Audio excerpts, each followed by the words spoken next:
Salut, aujourd'hui on va parler de la génétique humaine. Dans cette vidéo, on va voir une introduction par rapport à la génétique humaine. La génétique humaine, sa définition, les maladies héréditaires et génétiques et leur définition à la différence entre la génétique et l'hérédité. Et enfin, on va parler des maladies génétiques. La génétique humaine, branche de la génétique, étudie la transmission des caractères héréditaires chez l'homme au cours des générations. Donc la génétique humaine هي الوراثة عند الإنسان، يعني كتدرس الصفات الوراثية عند الإنسان عبر كيفاش غنقولوا عبر يعني عبر الأجيال. Donc là, premièrement, on va voir la génétique humaine, sa définition. Donc, la génétique humaine, sa définition, déjà, la génétique est la science de l'hérédité. Elle étudie les caractères héréditaires des individus et leur transmission au fil des générations et leurs variations. Donc, هنا كنقولوا بأن الوراثة هو علم كيهتم بدراسة الخاصيات الوراثية ديال الفرد والانتقال ديالو عبر الأجيال وكيفاش كيخدم. Donc, les maladies héréditaires et génétiques.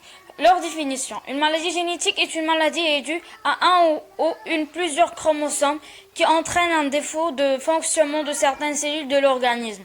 Donc, نقولوا الأمراض الوراثية فهو واحد المرض اللي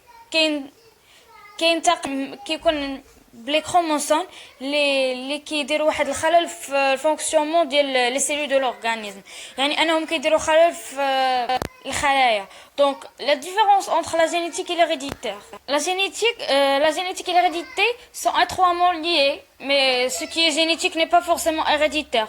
En revanche, ce qui est héréditaire est toujours génétique. On explique que l'hérédité, c'est la transmission des caractères d'un être vivant à sa descendance, donc c'est-à-dire à ses enfants.